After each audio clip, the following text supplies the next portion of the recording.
everyone, good evening. Welcome to the Hub Spot. Everyone, welcome again. It's your boy Tash on the Hub Spot. Again, going through the week that was. Sorry, we're doing this a bit late. A lot of what they call we had personal commitment, although it's not an excuse. Hopefully, the Admiral Drex can make it in here, but it's just been now to sort out before he comes here again. Welcome to the hotspot. Hope everyone is great. And guys, please don't forget to like, share, and subscribe to the HubSpot. Now, today we'll be going through the week that was. Normally, we do this around 6 p.m., 7 p.m. Eastern time. But we'll do it a bit later today. It's almost what they call 9 p.m. Eastern currently. And in that, and also if you look at, we had possible outcomes on, that was on Thursday or Friday. So we also had possible outcomes where we look at what basically the possible outcomes of every games in the Premier League. And again, this is just, we go through not just the score prediction, we go as far as looking at what exactly do we think will happen in that game. Now, why are we here? We're here to talk about everything that went down United last week. Lots of things happening, including the major one with Sergeant Ratcliffe basically completing a 27.7% acquisition of Manchester United, which is good news. He also had his interview this week with Skido, having an interview, giving us what they called a breakdown, more so on highlights on what he'll be doing, his plans, and also some basically political answers. But I think in overall, I will say I'm content though with some of the answers he gave. First of all, I was more so on a full and takeover being Sheikh or anyone else. I would have wished Sir Jim had a full takeover, but here it's partial. I'm not sure what the full story is, but again, they said it's the first step to getting full ownership. I'm not sure. I think it's just basically trying to get something that he loves, because I think I understand he's a boyhood United fan and wants to be part of that club, and also something for his legacy, and that would be huge if he can bring United back, what they call it, back to the limelight. Okay, so a couple of things here. So what are we talking about? What were the things that Sir Jim spoke about during his interview so far in LA Galaxy and Miami are currently playing. So in his interview, he spoke about where United are, how far we've fallen. I think one thing that resonated with me on his interview though is more so when he spoke about I think it was asked if he likes or probably Eric Ten Hag, and he mentioned I can't speak on individuals, right? He said if you look at over the past couple of years, the club has had several managers who are good managers and who were basically successful before now. And in that, what happened, he said, and these managers, they failed. And so I think what it was alluding to there is there's an issue. The issue basically is not with the manager. There's an issue at the club that's not supporting managers that have been here over time. And in that, they've been failing. Now, some people took it the wrong way. Probably it doesn't like Eric Ten Hag. It doesn't. Honestly, for me, I really don't care. I'm also Eric Ten Hag he's doing his best currently. He's having not probably, I wouldn't say not the best of seasons, but I think there are several things that have impacted the team's performance. There are several issues. I think when someone said, right, it's not becoming to a state where it's ridiculous because we have so many injuries. Even the Lisha one was the worst, right? Imagine coming injury or like Lisha is back and having an injury that probably still is like it doesn't make sense. Like when I saw the injury, I know Lisha was gone. So he spoke about Eric Ten Hag like that, and people think probably it doesn't fancy Eric Ten Hag. I think for me, he'll come there. They will assess the situation. They probably look at everything, right? Because I think for him, he's a businessman. And honestly, if you look at probably what coach out there you bring it in, I think Eric Ten Hag, right? Eric Ten Hag to an extent, right, is doing an okay job so far. But I think there are still lots of room for improvement there with Eric Ten Hag. One thing he also spoke about, he spoke about his love. Sir Jim Ratcliffe spoke about his love for United, being happy to be part of this. And it's basically like something that never happens in life. Imagine being a United fan for almost all your life and now being a part owner, being the guy that's trying to take the team back to what they call glory. To me, I think it will be really fulfilling for Sir Jim Ratcliffe, right? Because then it happens probably one in the billion or probably one in a millions, right? To be part of what I call part of that So I think it's good to have him there because it's more like the fan's voice, right? More like you have a fan out there. And while it's also a businessman because he's someone that's very successful. So most times where we as fans we are emotional. Sergeant Ratcliffe probably come from a what they call a structural and a tactical standpoint against United back. Now I always say we most likely will see some what they call some not everything we like, but then we have to trust what they call leadership. We have to trust leadership. Now, there's no really, I wouldn't say there's really a basis to trust them currently. But if you look at so far, Sir Jim and Sir David Bradford coming through, the decisions they've made is key in terms of it looks like we're going in the right direction from what they call from a management perspective. One thing myself personally I've always spoken about is the cultural issue at the club, and that stems from what I call the management, right? And if we can resolve that issue, I think that will trickle down to what I call the team, and then you start seeing what I call the correct decisions in terms of players, right? Correct decisions in terms of what they call contracts and people we want to bring into that club. So that's what basically it's a whole lot of what I call a whole interview. I encourage you just go through. It's very good. Go through at least as a United fan you want to go through the interview, read what he has to listen to what he has to say, and also follow us on the HubSpot Twitter. So we due to the busy schedule, but we're trying to get consistent in posting these news on X. So go on X, please follow us, join us on X. You also see as these news come into life, we post them on what I call on X as well. And even like you see, like myself, Ryan, going to review everything from last week. I'm going through X to see, okay, what did we post? And so please follow us on X there to get updates on United and also sports in general. Now, last week there were news on Mason Greenwood, and I think Sir Jim also spoke about this, right? If I recall correctly when it was asked, right? But he answered the question in a very very some people call it political, some people call it what they call some people read his answers in the a different way, probably more so, oh, Greenwood is coming back, or probably Greenwood is not coming back. But I think what he did was uphold the value of Mason Greenwood, where probably no one knows what's the decision. Like he mentioned, new leadership. We will review the case. I think that's one key thing he said, and if the admiral was here, probably would remember when he spoke about what they call it, not making decisions based on emotions, right? So probably the noise or probably the and what's happening around, right? Making decisions based on pure fact, and I think that's what we need, right? From the world we live today, right? You can't listen to everyone. You can't listen to everyone. That's why you have to be able. And we're hoping, we're praying, Sir Jim and David Bradford, they are strong leaders where basically they can make decisions, right, which you wouldn't like, but then at the end it's of the benefit of that club, it's of the benefit of Manchester United. So I'm hoping Sir Jim being that person, right, make a decision, stick to it, right? The noise might probably go AY, most people might not like it, but at the end it's what the club needs. So He mentioned about Greenwood and make a decision later. What they called in the summer was the Greenwood's loan is culture. There was also news coming from Spain regarding several teams being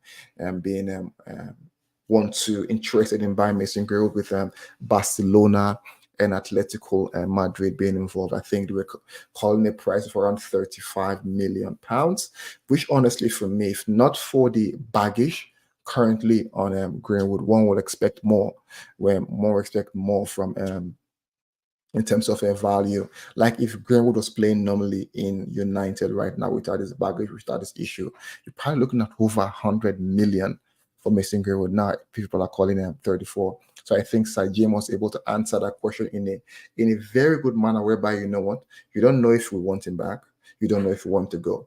So in that, you're probably upholding that value, and hopefully, if the intent is to sell Mason, my own decision, I'll want to Greenwood to come back to United, because to me, from a law perspective, he was never found guilty, and so for me, I want Mason Greenwood back at United, because he hasn't done anything wrong.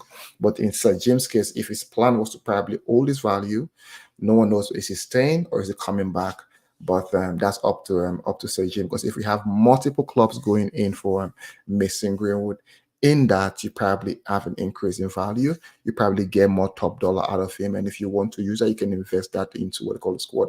And note, Mason Greenwood is a youth academy product, meaning it's total pure profit for Manchester United. Now we're going to if we're going to look about here is Sir Jim also during his interview mentioned that United for him is not an investment. It's basically something it wants to do so, and it wants to be part of that team that takes United back to what they called success. So again, we've gone through topics real quick before I move forward. Please, guys, don't forget to like, share, and subscribe. And most of these topics you see me talk about, they are also basically, you see them posted on our Twitter account at the Hub Sports. Okay. Now, more things to come. So we spoke about Greenwood. We spoke about Sir Jim and Ratcliffe.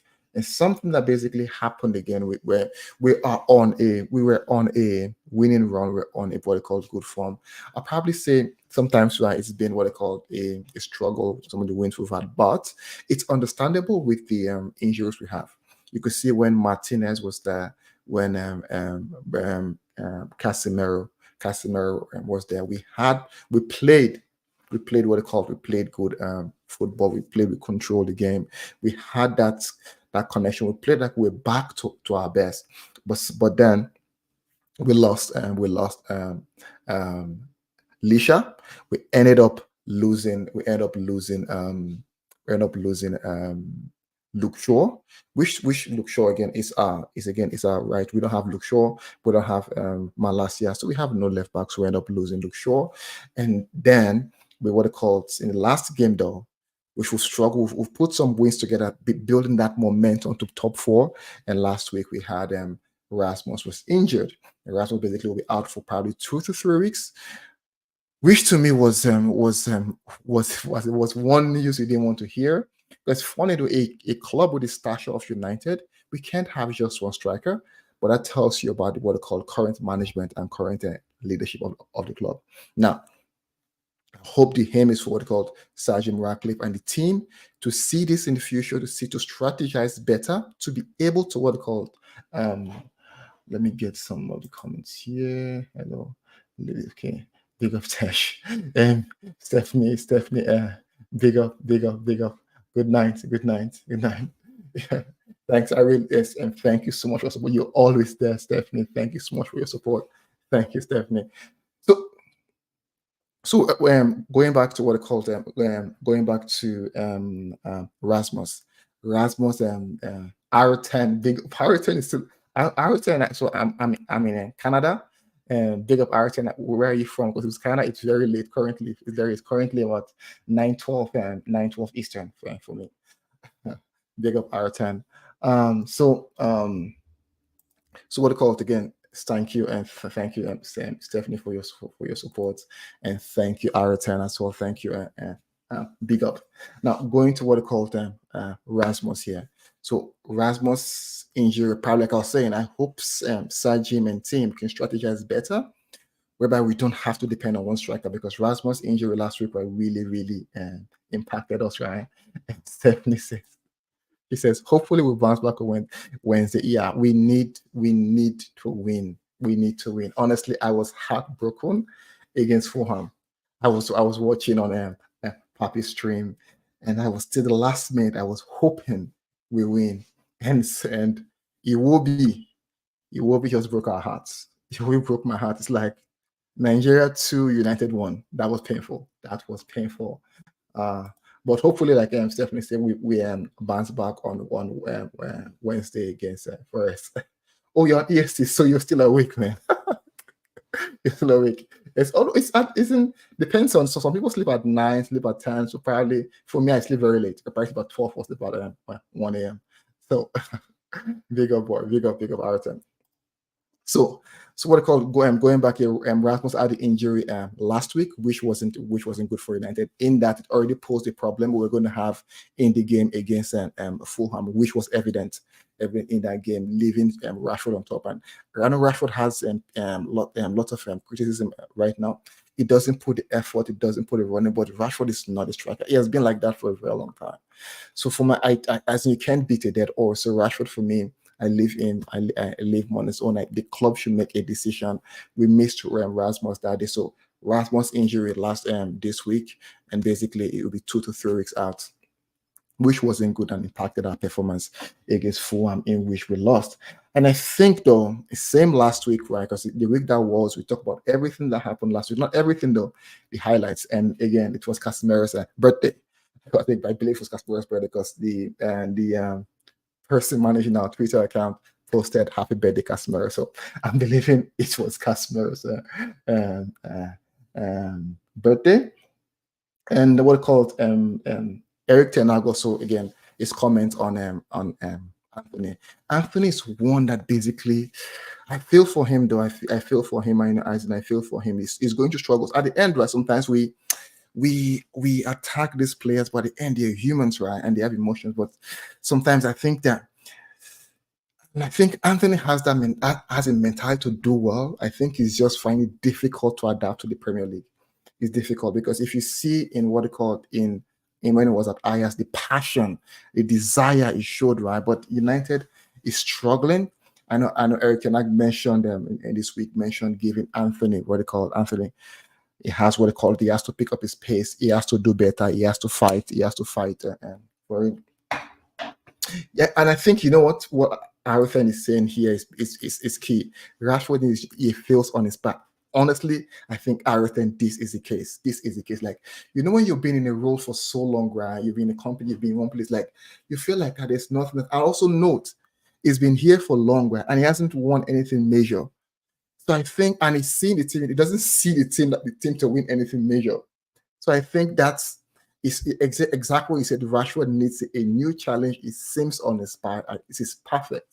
Because I think like there's no fire, there's no drive. It's just there. It's just there. Like, you know, I end up probably taking 4th or 3rd again. We can't beat Man City. We can't beat Liverpool. I think, you know, it needs a challenge. I think you're spot on there, Ariton. It needs a new challenge, 100%. Now, so back to what I called Anthony here. Anthony, like I mentioned, Anthony needs to step up. Hopefully, I think any play is stepping up does well for United. So me, I always push for him to step, because if he does well, United end up doing well. So I'm pushing for Anthony to step up. But I know most people already said. I know Drex here is saying let's improve it, but Drex, you have to look at it this way, right? And look at it, it's like he can't put transfer request, right? He needs someone to come, what they call if someone comes for him, someone comes for him with the right amount, I think it will go. I think inputting a transfer request sends probably kind of the wrong message roughly to everyone. So I don't think Rashford will put. He's born and bred in United though. I believe, like Ariton said, I believe he needs a new challenge. The question will now be, right, we should go back to Ayrton's point. Will he want to go? Because he's from Manchester. Imagine everything there. But I think Rashford should probably look at going, probably another club, look at what they call it, hopefully a PSG. It might be not the league he wants, but he has a shot at the Champions League. He has a shot of winning a major title. He has also a shot at building his brand, right? He has a shot, what they call it, in Man City. He also probably, who knows? He also has a shot at Barcelona. Barcelona afford him, right? So but I think Rashford also, but he's going to Bayern. There are too many good players on the wing, so I don't know, right? So, but PSG looks like I think one option for Rashford, and Rashford will never put in a transfer request. I don't think he will ever do that. Now, so again, Ten Hag spoke about what they called summer plans. He also mentioned that there's not a lot of what they called money. Right, also mentioned, I think, which will also understand not a lot of what they called bar. We call it bar in Nigeria, a lot of bar in the distance. So I think we'll have to spend wisely, which to me is that to me I'm fine. I'm not in a hurry for what they call success. You have to build a solid and strong foundation. Once we have a solid and strong foundation, we can start building from there, right? I know it sounds cliche, but let's build. But to me, if you're looking at the core teams, right, they built a base. Man, for example, you look at Liverpool, right? They've not won lots of trophies, Liverpool, but you could see the consistency of how the challenge in the Premier League, the challenge in Champions League, like they built that core from a transfer, not just from a transfer perspective. It reflects on the pitch, right? The people they buy. Look at City. I know City have done what they call some shady things there, 115 charges pending. We look at where they are. They have a core structure, right? They have a core structure which they stick to, right? I think that's what we need to build. Arsenal started building, and for me, honestly, I would say I thought last season was like, they are just the rascal that they were just probably trying to shake things up. I thought probably they'll come down to earth this season, but no, they're back there again. So it shows you, right? You need to build a structure, you build a base, you build as in you identify those that want to play in your team, and you build from there. So United, we need to do that. Build on what they called on a strong base, and let us go from there. What else happened again? I think nothing much happened again. If I'm scrolling through, go back here to the HubSpot. And guys, all this news I'm talking about, reviewing what happened last week, please follow us on the HubSpot on Twitter. We post the news and daily. We try to what they call keep our followers abreast. And also, please don't forget to leave your comments, your suggestions, and let us know what you think, what you think we can do better, from not just on what they call Twitter account, as well as our YouTube account. Ayrton here just with a comment here saying, you are right. What's that out for me about yesterday was how Dreid. You see, as in they are what they call, it's like they've built a base, as in from the youth team, everyone is following the same path, right? They're building what they call the build the base, and you can see the progress. I know people will say, oh, it's just the League Cup where they have, but it's a trophy, and it's not just a trophy. They've played well, and they're currently challenging what they call for the title. They've done excellently well, Liverpool.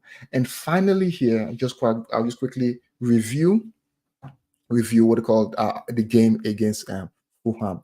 I missed the first half. I was too tired. I was too tired. I missed the first half of the game, and I was like, I put my alarm, but alarm kept coming. I kept shutting the alarm off because I was too tired. But on watching, because I always record the games and then go back to it again. On watching the game again, as in one can say the it's a two-way street, right? There's a manager issue and also a player issue. But when you look at from a player side, where you these are players that have won Champions Leagues. These are players that basically, it's like it's 1% of people that want to play soccer that gets there. 1% that gets, so many they've drilled themselves to the extent whereby they've become professionals to get to that level, not just in any club. This is a prominent club in the world, which is Manchester United. So our players so the players we have today are professionals that have beating all odds to get to the top. Why am I saying this? Right, so because sometimes you blame the coach, sometimes you might be, sometimes you say, okay, the coach tactics is wrong. I agree, but a coach would not teach a player on how to make a 5-yard pass. A coach will not teach a player on how to trap a ball. A coach won't teach the player on how to cover and run. That's the basics, right? Basically, it's like when you're going to what they call to you're going to work. And as a professional, for example, you're going in as a what they call as an engineer who've had 3 or 4 years of experience. So you know the basic, and that's talking about more so a mechanical engineer now. You know the basics of what they call dynamics. You know the basics of what they call of what they call fluid mechanics. You know the basics of what they call thermofluids and thermodynamics. So you know the basics, right? You should be able to apply that. Your boss won't teach you that. Big up, Sir Chief. And guy, please don't forget, subscribe to Kenny Fan TV. Isaac, how old is Barkley? Isaac. Are he's talking about Ross Barkley from what they call from I'm not sure. I'm not sure how it is. Ross Barkley from first. I'm not sure. I'm not sure. So going back to the game, right? The reason why I say these players, right, they've taken the step to be that one professional that plays for a professional league. Now, no, your coach won't teach you the basics of yes, yeah, was back Luton midfielder. I don't know. I know he hasn't played for a while though. He hasn't played for a while. He played with I think it's anti-Arsenal. I think let's see that. So Isaac, I missed your chat. Let me go back to your chat there. So, what's your take on Ross Barkley's link to MUFC? So, thanks. Sorry, I missed it, Isaac. My apologies. Honestly, for me, I don't know. I think Barkley is not young. Let me quickly check that. Right, it's not a young man. Please, I don't know if I'll probably trust the link. Let me just check this quickly. Ross Barkley. Ross Barkley. Let me quickly check this quickly.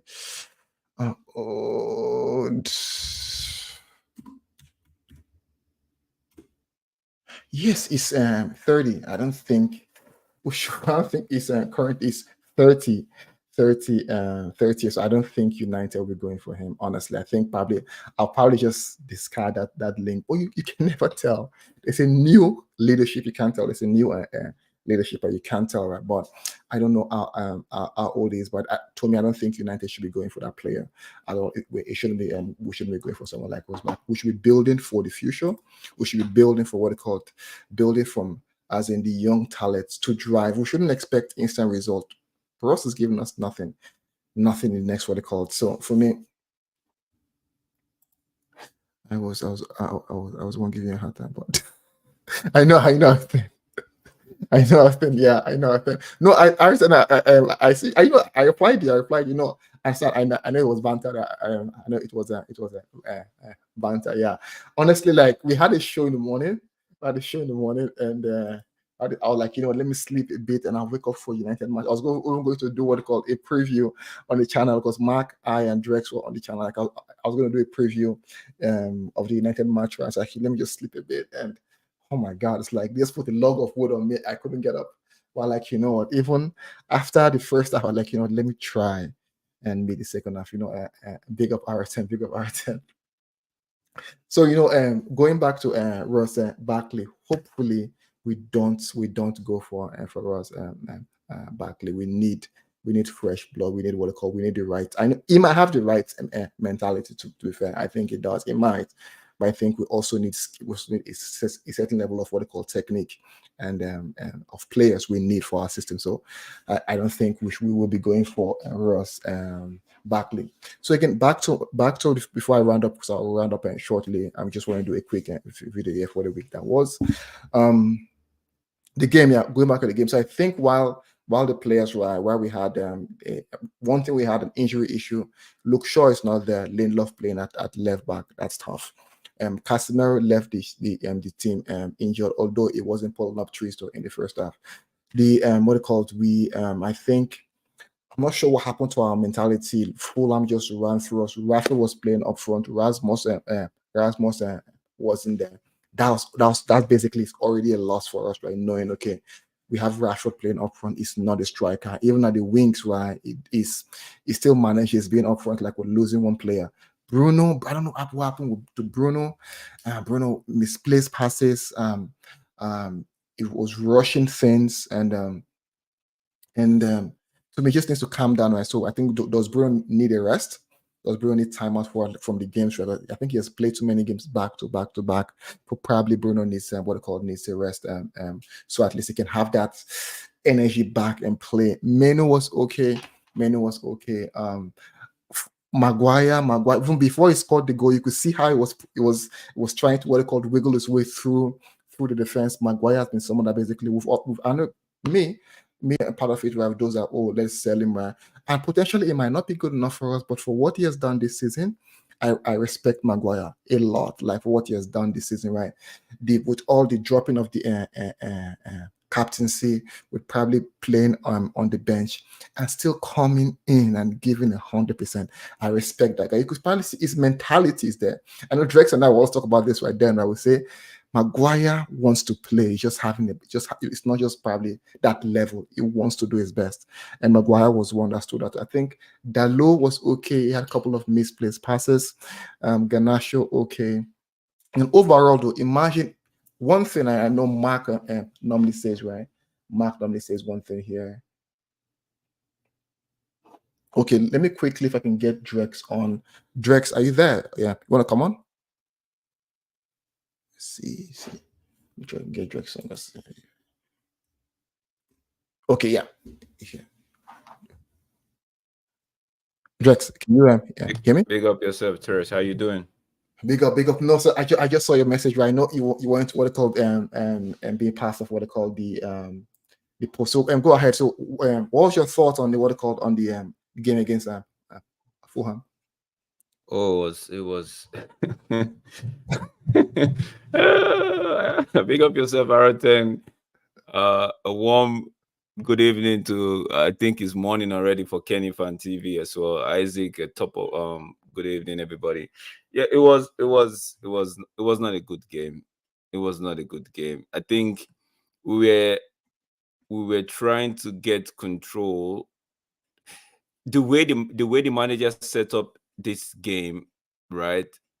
I said it after the post game at Football Power I was streaming. I said I felt like he made a rookie mistake, right? He felt like he made a rookie mistake because he set up this team. He set up the team the same exact with the same mindset as one that had Hoyland in the team, right? Because you could see the space, you could see the what they were trying to do, but they didn't have that person in Hoyland to hold the ball and get the wingers Garnacho and Rashford like we normally see into the play, right? Because it was Rashford. I think the players still had the mind. Maybe they didn't think about it, but I think they still had the mindset that there was somebody up there that they could get the ball to, that will hold the ball and invite every other person into play. But that wasn't the case, because you see when we lost the ball, it was so easy for them to actually get at us. At one point, we were seeing 4v2 in favor of Fulham, right? If not for Iwobi's poor shooting, I think he should have gotten a brace yesterday, right? So I think the manager made, in my opinion, what I would call more like a mistake. Let me not use the word rookie this time. Let me just say he made a mistake. Maybe he overthought about it, or he tinkered too much, because at one point when the injury happened to Casemiro, obviously Casemiro came off. Then he put in what's his name, Eriksen, Eriksen and what it called and he took out Fosun and brought McTominay. It moved Bruno to the right, McTominay at 10, and Eriksen was playing deep lining alongside Kobe Mainoo. And immediately you could tell it wouldn't work, because send link to it wouldn't work, right? So big up yourself, almost. So you could tell it wasn't going to work, because the first couple of minutes Eriksen was giving the ball away, and at that position if you give the ball away too Big up, much, bro. right? If you give the ball away too much, you're gonna cause we're already in front of goal. So when you're giving the ball away in that so deep in that in your own you're inviting the pressure. So I feel like, in my opinion, I feel like the manager just made that at that point he tinkered too much. I felt like if you want to do that, we've seen it time and time again where he deploys Bruno to be more deep line midfielder, right? Compared to I just felt like put Ericsson up there, bring Bruno down alongside Maino, because at least Bruno still has the Bruno still has the the Gra. um the grit in him and the aggressiveness in him to actually be able to get at players, right? And yeah, so and Ericsson can actually do what he knows how to do best in the final third, but that wasn't the case. So that's on the manager. That's really on the manager. Maguire, like we said, like you rightly said, Maguire impressed me a lot. Maguire impressed me yesterday. Like I actually said earlier in Papi's stream, I'm like, he played one of the best football I've seen him play in a while at United, right? So for me, it was really a poor game. There's no hiding for the manager. For yesterday, it's all on a few players, yes, but mostly on the manager, But because if you see, there were lots of misplaced passes though. Would you put that on the manager as well? that's why I said some of the players, and but largely due to the manager, right? Because I felt like at one point I felt like Casemiro was doing too much, right? The simple balls that he would have just given maybe back to Varane or given to Forcing or take it out wide. He was just trying to dribble too much, and yeah, he almost cost us a goal. But good thing it didn't happen. But not like we didn't lose the game at all. We lost the game, but I felt like we as a team, right? We are bound to make mistakes and it's something I think the manager hasn't really addressed. Every game we play, we see maybe more than 3 individual errors. That's not something that we should be condoling, right? Because Ericsson came in, lost the ball almost 3 times immediately. McTominay went missing again. Bruno at right wing, we all know we don't want to see him there. In the first half, he was trying to do some quick ball, but you see this long ball, and it's part of the game. But at United, I feel like we need to control the ball more than the way the opponent control the ball. Imagine everybody playing us at the moment with no fear. Everybody feels like if they come at us, they will get something out of a game.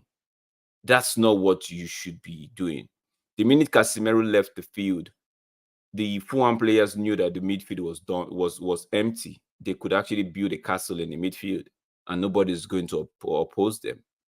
You see what I mean? So people talk about Onana conceding, Onana not doing what he needs to do, but I feel like if you reduce the amount of shots the man faces every now and again, maybe, right? Maybe that would boost his confidence. I'm not saying Onana is not at fault for some things, but I'm just saying as a team, we're allowing too many shots at the defense or even at the goalkeeper. What's your take on it? So go ahead. If we reduce that, I feel like the manager should create a system to reduce that. Can't be facing over 400 shots, and it's I not know. even season. I saw that. And the season is not yet done. Yeah, you know what I mean. So the manager needs to set up a system that will reduce that. Right? I'm not saying reduce it a bit, at least cut it in half or even one quarter of that. I think Sheffield, we are only above Sheffield. Sheffield United when it comes to that stuff. In terms of that, right, I think more so it has to do with what I call getting a holistic view on the players and his players, the players he wants to play his system. And I think with that, right, that might probably drive a change, because now you can see, like I said, right, some of the basic things, right, the players we have, they are not currently doing that. And so I think his players, right, and we should hopefully, we recruit the right mentality, recruit the right people based on their leadership Sajim and David Bertwood, and also Omar Barada. One question I'll ask you though: what's your take on forcing starting the game yesterday? At least it got his start, but he will I say he didn't really do anything worthy of note, honestly, right? I know yesterday I said a lot of stuff about Ahmad. It was just because most of the United fan base have gotten me to that point where I feel like, can't be one, like, but if forcing is starting ahead of an Ahmad, then Ahmad should be taking a deeper look at himself, or maybe I don't know. Like I think Omar have said it before. I think Omar have Yeah. said it maybe if not once or twice. He said the minute Fosun is starting ahead of you, then believe it's time to move on. Time to look. It's not like we're saying Fosun is better than you, but we're saying well, the manager the ain't got manager you doesn't just doesn't fancy. have you in his plan. Yeah. So yeah, that's. But if for me, he didn't do nothing that I would say, because he came extraordinary, back right? he came back to defend, right? But it's his first full first start. He had his own defensive contribution, not much of an attacking contribution. I felt like he just occupied the space, but yet again, it still goes down to the manager. Højlund is not in the team. You send Garnacho to the left because you want to accommodate Rashford in the right and the middle. How about you just leave Rashford on left, Garnacho right, and maybe play Bruno first line? Or if you had, funny enough, we know Eriksen is good in the first 45 minutes, 55 minutes, right? How about you just make Bruno maybe a first line and put what's his name? Put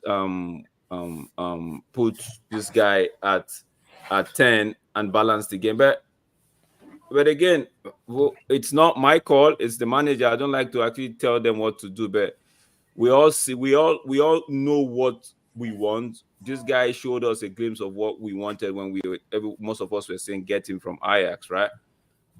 But at the moment, he doesn't have the players. We know that, but at least they're saying, you and I know, they're saying in football, if you cannot win it, right, at least don't lose it. But yesterday, the manager, the way he set himself up to lose that game yesterday. And there's nothing anybody can tell me about it. What are you saying, Omar? What are you saying? So, how you doing, man? I'm good. How you doing? You see, I bought something. Yes. That's what I was like, almost gonna give us some tactical breakdown because I see a board in his back.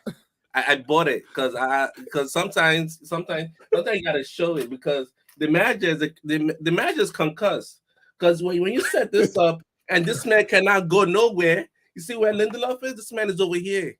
He can't go nowhere. You set this man up for failure or my forcing, because again, I've said it. He is he's not the top, he's a prospect, but again, he's not one of the top 5 youth winger. Under 21, he's not top 5 winger in the under 21. So I don't get why you bring him up here. I said ever since he played against Newport. This man played 1 minute versus Newport, then 9 minutes versus Wolves. Wolves. Wolves. Yeah, it was Wolves. Yeah. And this man said, I've seen enough of him. I don't get it. Like, Ahmad hasn't been trained this whole time. Anthony is like right there, but either way, this man, Rashford, the number 10, is horrible. He has always been horrible. There's nothing new. So when he came here, when he's playing the number 9 and it was horrible, I wasn't surprised. I knew it was going to be horrible. Why should I be surprised when this man's been horrible this whole time? Garnacho has been balling out over here. He's been balling out over here. He said, and imagine say, you know what, Garnacho, come over here. Come to the left-hand side. You haven't played there in a while. Come to the left-hand side. Instead, listen, I'll give the manager benefit that. He should put Garnacho here. He should put my forcing here. But no, what did he do? Yeah. He does this. Bruno Fernandes was playing the number 10 and the number 9 because this man was not running behind. So this man was doing this job and this job. And he passed the ball to himself. And again, I like Bruno Fernandes. I like his output. But again, when he tracks back, I hate it. I hate his tracking back. Focus up here. But either way, we move on. Casemiro got injured. So he decided to put in Christian Eriksen.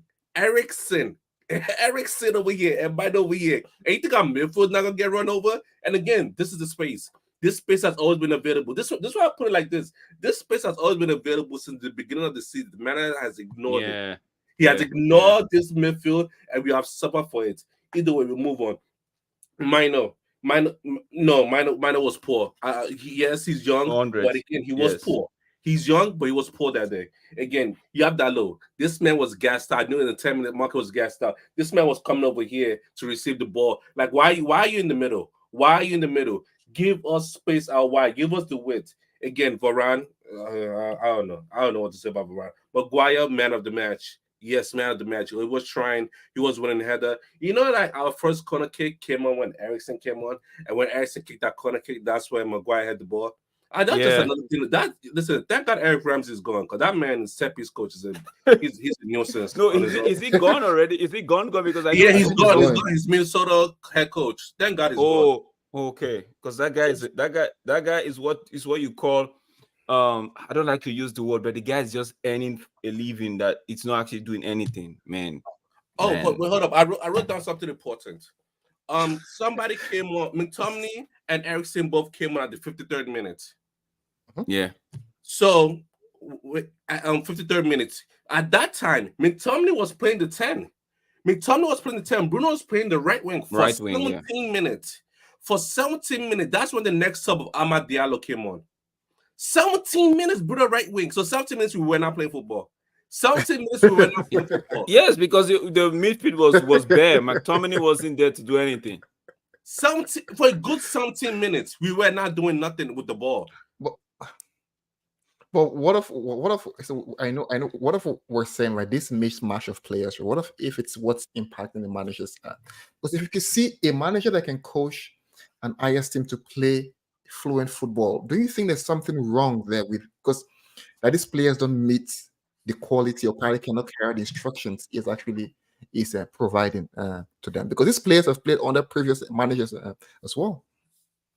Yes, yeah. My thing is the again. I already said this manager doesn't put them in position to succeed, because again, in the beginning of the season, he experimented from the beginning of the season to January to that Newport game. He has experimented, and it hasn't been work. But again, the funny, it's not like he was experimenting and trying new things. He was experimenting with the same thing over and over against different opponent. Some games we win, some games we lose. But how you win and how you lose. It's not like we win them like, oh yeah, we smashed them. We're like, oh, we won. Thank God the match is over. Yeah, that's how other matches are going. Yeah, that's what people have been saying. It's not been sustainable. You're not been. Yeah, I want to. What do you make about this comment? Sorry, before we move there, I want to ask you. So, what's the way forward for United? What do you think should change for us to do it better? The way I see Ineos is going to come in and get rid of Erik ten Hag, because I see Newcastle. They came in, got rid of the manager. Man City, they came in and got rid of the manager. There's one more team. Chelsea, Roman Abramovich. Yes, he came in and got rid of the manager. Yeah. So those are the only three big teams I could think of that had like a ownership. The moment they came in, they're gonna get rid of the manager right away. Like there's nothing we can do about it. That's gonna be down the line, and from then on out, they're gonna keep. Hopefully, we don't go the Todd Bowley route, which is get rid of the whole back room in one window. Like just take it piece by piece. Just get rid of this person. Next window, you work. Not next window, as in replace the person. Like for example, technical director. Don't just keep it vacant. Like replace. Technical. Get out Fletcher. Get somebody else in. Get someone out. Get somebody else in. Don't just leave it vacant like how Taboli did. Okay. That's the only way for Ineos now. No, but speaking about Ineos going to get, we're thinking now. It's not like it's set in stone. We're thinking Ineos might get Ten Hag sacked, right? Might fire. But Ten Hag is saying now on the summer plans. He's saying on my MEFC summer plan, Ineos won't sign players against the manager's wishes.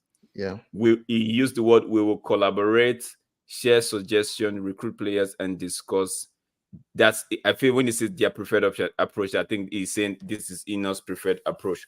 So with this statement coming from Ten Hag, do you think Ineos have sold him a lie, or he's just coping? He's coping. I think his number is blocked. When he's trying to cut Ineos, he doesn't go through. He's trying to save his job, I guess, but they already have him blocked. He's not invited to the party. Well, honestly, what if Ten Hag gets us in top 4? Would you still sack him? No. Yes, I'll still sack him. Like, listen, you could win the league, you still get sacked. Are you serious? Yes, you Ten Hag is why? Ten You Hag is not like getting us top listen, four. Forget about it. listen. I would go as far to get top four and win the FA Cup. You're still getting sacked. Like Louis van Gaal got Wow. sacked with the FA Cup. Jose Mourinho Mhm. got sacked after he won the Europa League. They have these managers have won like competition we care about. Like I know people say, "Oh, it's Carabao Cup." Like yeah, but title for title with Liverpool, I think they are up by one now. So it's like yeah, we care about our competition, but like other managers have won something and they still got sacked. What makes him so special? For me though, I won't sack him. I won't sack Ten Hag. Honestly, I think that we need a shift in players. So that's my opinion though. I agree with you. I agree with you. There's no right or wrong answer. Like I'm like okay, I agree with you that I could see why when I won second they got top four. Yeah. But for me, like yes, you could get top four, but can this win the league? In 5 years down the line, can this win the league? 3 years down the line, you're gonna challenge for the league. Eric Ten I'm Hag. challenging for the league in year 3. 1 second, let me just read this R10 comment. It said Eric Ten Hag was called out on Friday about not signing a backup striker instead of.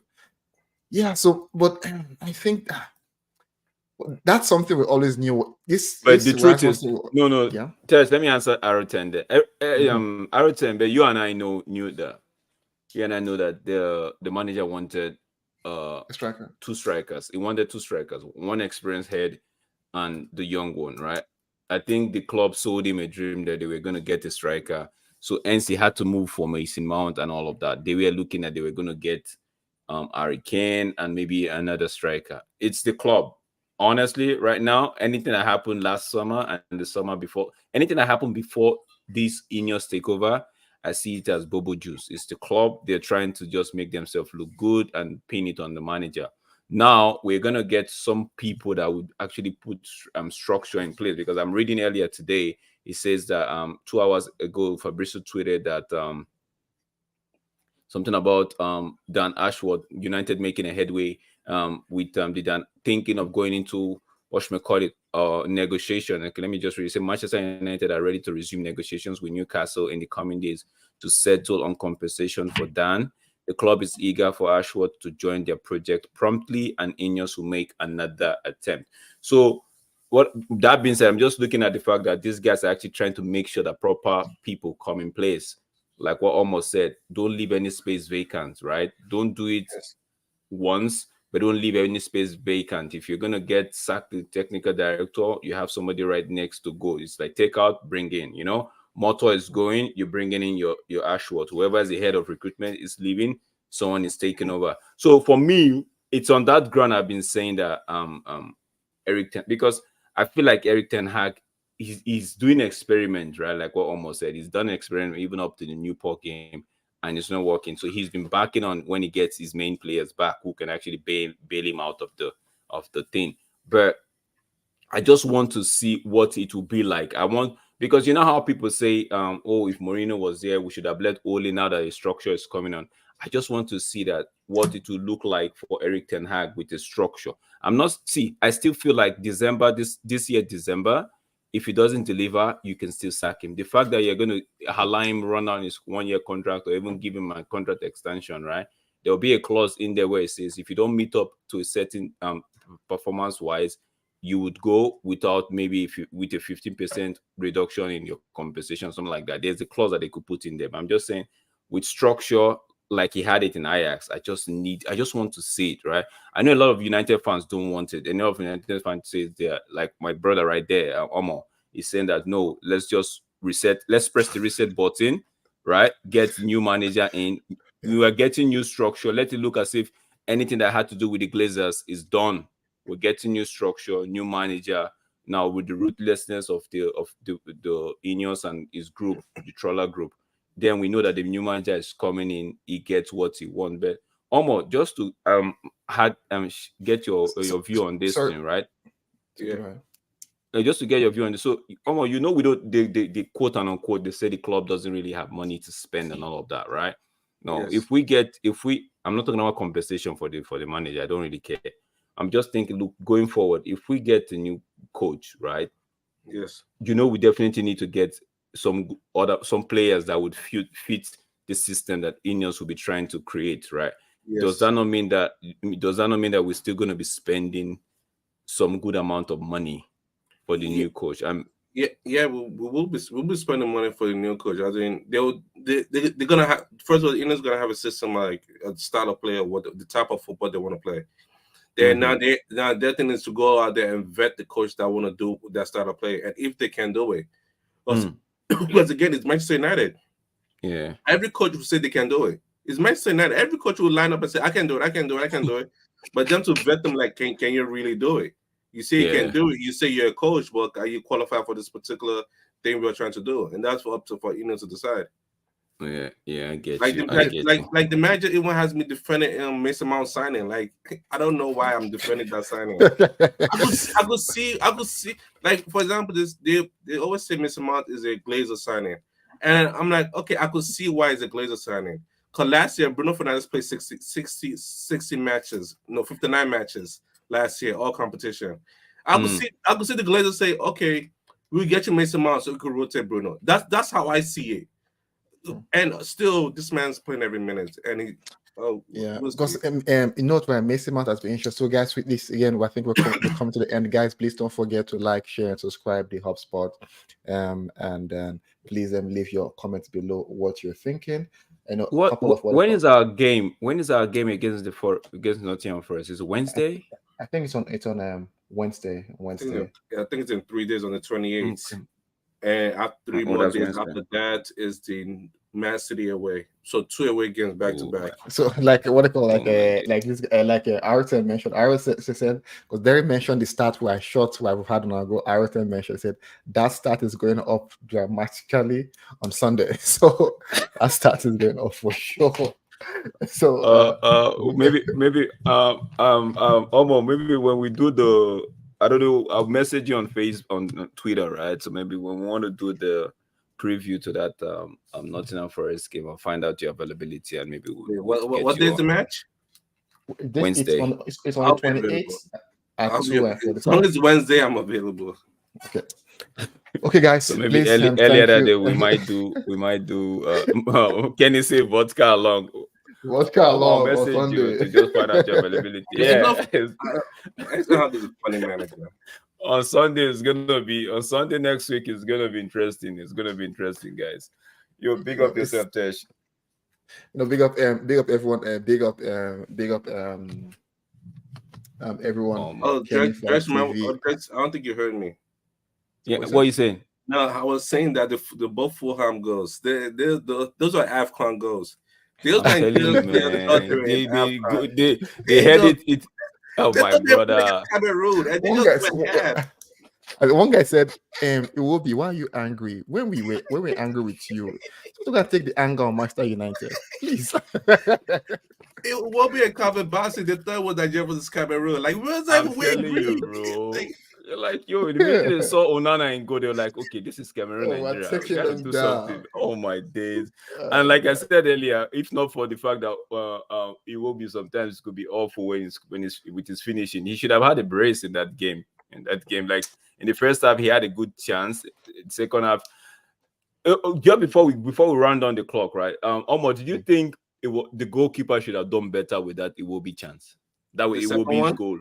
He can't do nothing about that. He can't. He's near post.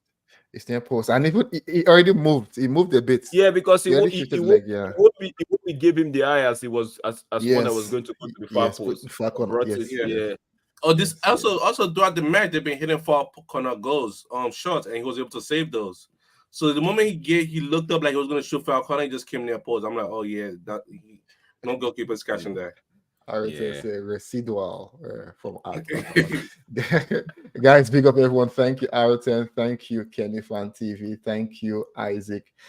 Thank you, Stephanie, and thank you, Omar and Drex. Thank you all for watching. We've come to the end here, and I think Drex, you'll be doing the watch along or the preview for Nottingham Forest. I think I'll be doing the preview for Nottingham Forest. I believe it should. I would put the thing should go maybe Tuesday evening, or I'll put the thing up so that people can know. Okay, guys, please don't forget we'll have what I call to have the game, the preview, and most likely the watch along here on for Nottingham Forest and Manchester United. We hope to win that one, and we have our game coming up again with Man City, which probably I think Kenny Fanfare is correct. It's called Vodka Along. And guys, please, thank you. Please don't forget Come to on, like, thank you for pulling share, up, man. Thank you and so much for subscribe. pulling No up problem. on. Thank you. I had to Great to chat do with my you. map. Please leave that. Put that And board. almost Put thank that you. I that love you. white I board love back. I love the board. I love your board. The white board. You see right here. This is what Ten Hag wants to do. This is what the manager wants to do. He wants to do what Pep is doing. This is what Pep does, and people don't realize it until it's too late. People say, "Oh, Pep played 5 on the back." Nope, this man played 3-2-4-1. It's simple. It's simple. If you look at listen, Well, we'll but be again, I here. said, We'll so be we're here to saying the match those. review. Yeah, But we'll save it I for the think match Direct, you preview. should probably bring this on more. Bring out your match preview. I'll take it from the guys. Yeah, I'll Please message him. have I'll a give good him night. the time. Mhm. Have a good night. God bless and Jesus loves you. Good night, everyone. Good night.